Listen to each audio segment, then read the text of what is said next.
Oke, sekarang akan kita bahas bagaimana pengembangan keprofesian berkelanjutan.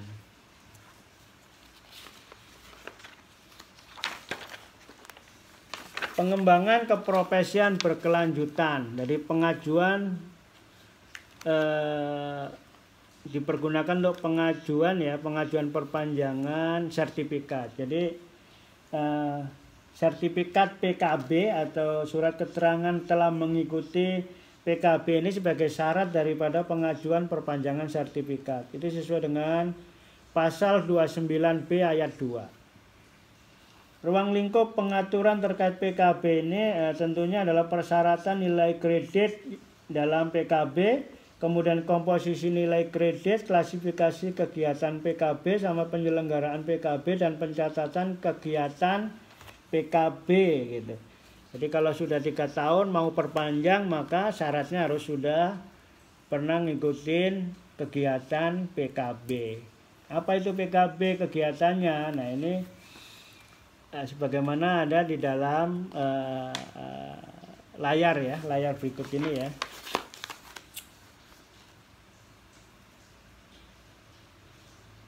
Pengembangan keprofesian berkelanjutan itu nilai kreditnya ya, untuk syaratnya untuk ahli jenjang utama jenjang 9 itu harus memiliki 200 SKPK.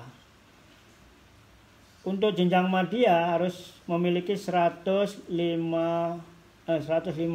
ya, 150. Untuk jenjang muda itu harus 100 SKPK. Jenjang 7. Jenjang muda itu sebenarnya jenjang 7 bukan jenjang 6. Jadi pasal 29C ayat 1 sampai dengan ayat 5. Verifikasi kecukupan persyaratan nilai kredit perpanjangan SKK yang dicatat gitu, yang didapat gitu tenaga kerja berdasarkan nilai kredit kerja, angka kreditnya itu sesuai dengan kualifikasi jabatan ahli. Nilai kredit didapat dari total perolehan satuan kredit pengembangan keprofesian berkelanjutan atau SKPK tadi. Apabila tenaga ahli belum memenuhi kecukupan nilai kredit, tenaga ahli dapat mengajukan permohonan perpanjangan kembali setelah persyaratan nilai tercukupi gitu. Oke? Jadi kalau belum memenuhi ya nanti akan diajukan lagi ketika sudah memenuhi angka kreditnya. Berdasarkan unsur kegiatan, komposisi nilai kredit. Komposisi nilai kredit terdiri atas kegiatan PKB untuk kegiatan pendidikan non formal paling banyak 25%.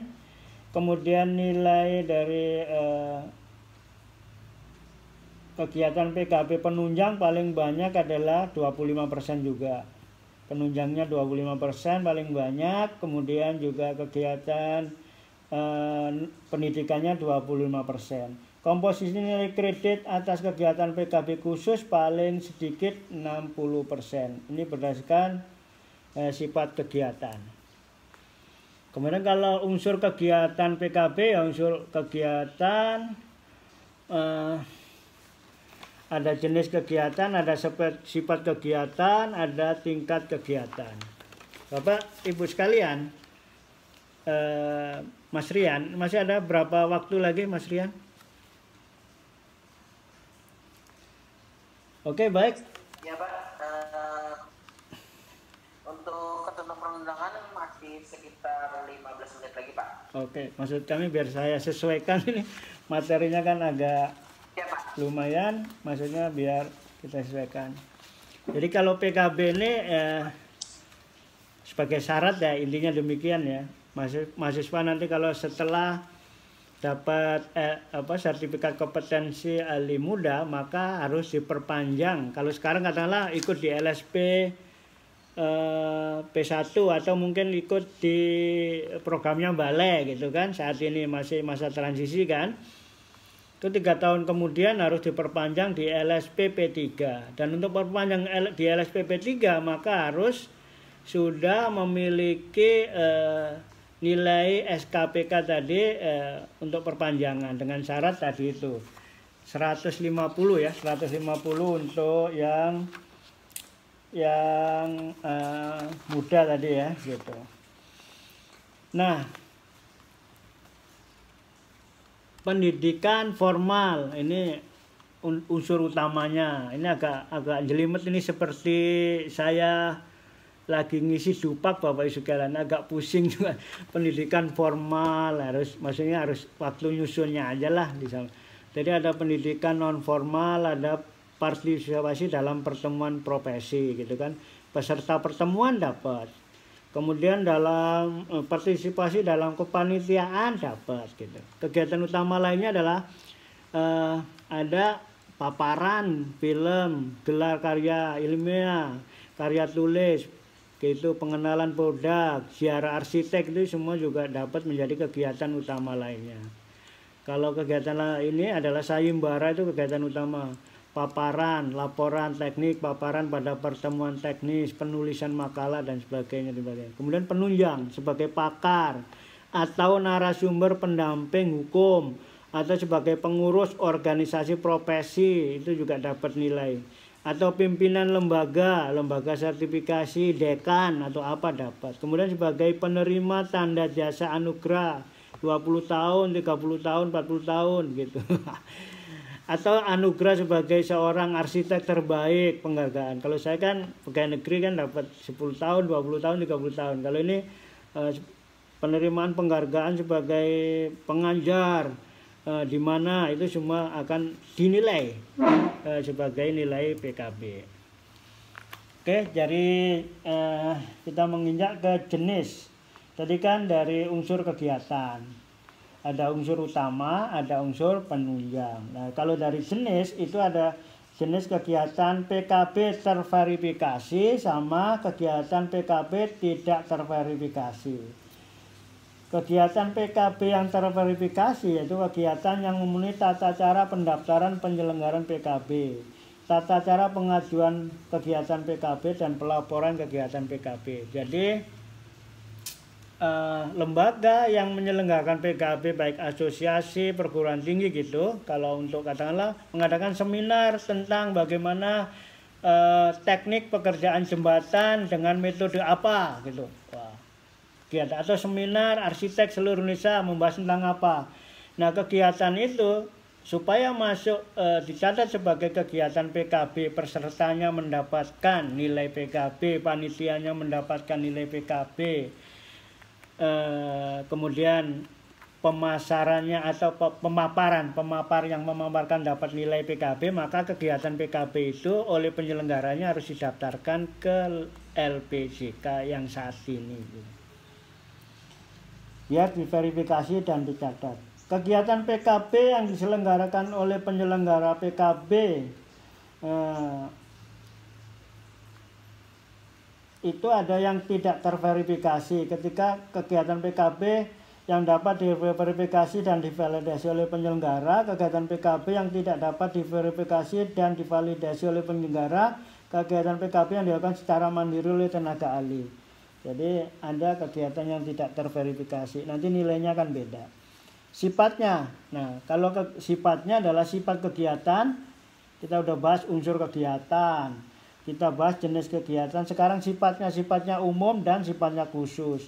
Umum yaitu kegiatan PKB yang materinya tidak sesuai dengan kompetensi keahlian yang berdasarkan yang bersangkutan, namun menunjang pengembangan keprofesian tenaga ahli. Katakanlah untuk perpanjangan ahli jembatan, PKB-nya harus terkait dengan ahli jembatan.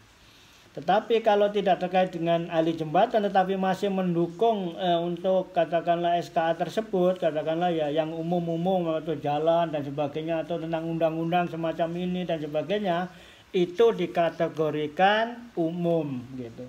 Kalau yang khusus adalah yang sesuai dengan SKA yang dimiliki. Kalau K3 ya PKB-nya K3 gitu. Itu yang umum ya.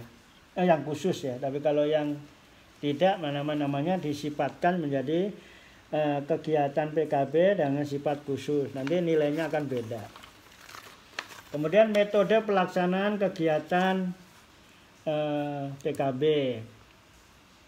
Sesuai pasal 29D huruf D, tingkat kegiatannya itu metodenya itu dibagi menjadi luring dan daring gitu. Kemudian kalau tingkatnya adalah nasional, internasional gitu. Internasional itu yang diselenggarakan di dalam negeri maupun yang di luar negeri. Jadi seminar internasional dilaksanakan oleh BCI kemarin. Kemudian pesertanya ada yang di Jepang, ada yang dari Malaysia dan Singapura. Tapi penyelenggarakan dilaksanakan secara daring. Secara daring di Indonesia. Maka itu digolongkan menjadi tingkat kegiatan internasional. Tetapi kalau kita mengikuti di Jepang gitu, itu adalah atau yang diselenggarakan di luar negeri, maka itu dinamakan kegiatan PKB tingkat internasional tapi di luar negeri. Mungkin demikian ya. Jadi tingkat kegiatan. Jadi selesai ya. Selesai kita bahas tentang kegiatan PKB untuk bahasan unsur kegiatan, jenis kegiatan, sifat kegiatan, metode kegiatan, dan tingkatnya ya. Tingkat kegiatan. Mohon maaf saya kadang-kadang tidak jelas ngelihat di layar, matanya agak. Oke baik, sekarang penyelenggaraan atau penyelenggara, tadi kan penyelenggaraan atau pelaksanaan. Sekarang siapa penyelenggara kegiatan PKB? Pertama yaitu asosiasi profesi, bisa asosiasi badan usaha atau asosiasi lain. Kementerian atau lembaga pemerintah provinsi bisa, Kementerian PU bisa menyelenggarakan kegiatan yang dinilai PKB. Kemudian pemerintah kabupaten kota gitu bisa. Atau lembaga pendidikan dan pelatihan. Jadi Universitas Samratulangi bisa, universitas mana bisa, atau BLK mana bisa sebagai penyelenggara PKB, tetapi harus dapat izin ya, izin sebagai penyelenggara PKB. Atau kan dilaporkan lagi. Konsultan konstruksi bisa, kontraktor juga bisa, PP menyelenggarakan seminar terkait dengan BIM. Nah, itu termasuk dalam kegiatan PKB. Kita bisa hadir di sana menjadi peserta dan nilainya dapat nilai PKB gitu. Kalau itu didaftarkan. Kalau didaftarkan menjadi tidak terverifikasi tapi dapat nilai berapa nanti. Kemudian perakit, fabrikator, distributor semuanya, atau lembaga IO ya. Lembaga atau organisasi lain yang memiliki visi pengembangan SDM konstruksi. Jadi IO yang memang izinnya ada untuk pengembangan SDM gitu bisa menyelenggarakan PKB. Kemudian PKB ini adalah dicatat gitu, dicatatkan ya, dicatatkan, kemudian di dalam sistem informasi jasa konstruksi ya, sesuai dengan pasal 29 huruf G. Pencatatan kegiatan PKB berisi data informasi tentang lokasi tempat penyelenggaraan, tahun pelaksanaan, periode bulan kegiatan, nama kegiatannya apa, tanggal pelaksanaan kegiatan, durasinya berapa hari, 1 hari, setengah hari, atau ada half day seminar gitu kan dari Dewan Sengketa Nasional. Nah, itu termasuk PKB juga.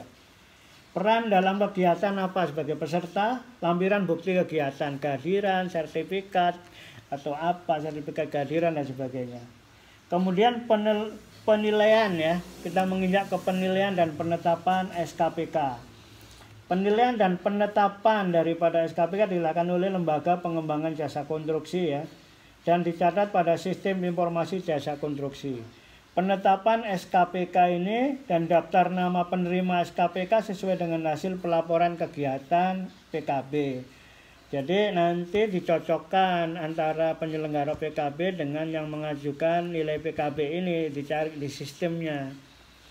Jangan-jangan katakanlah gitu ya, waktu kita daftar di sana dapat sertifikat tetapi nggak absen, nah, atau sehingga tidak dicatatkan. Tapi kalau sudah mendapatkan sertifikat saya rasa sudah diabsen, artinya sinkron antara penyelenggara PKB melaporkan orang-orang yang ikut dengan kita sebagai peserta PKB. Jadi penetapan nilai dasar SKPK dan bobot SKPK kegiatan PKB mengacu pada lampiran PP 14 tahun 2021 yang saya sampaikan ini, yaitu bagian 7 ya, besaran dan bobot penilaian PKB. Kalau saya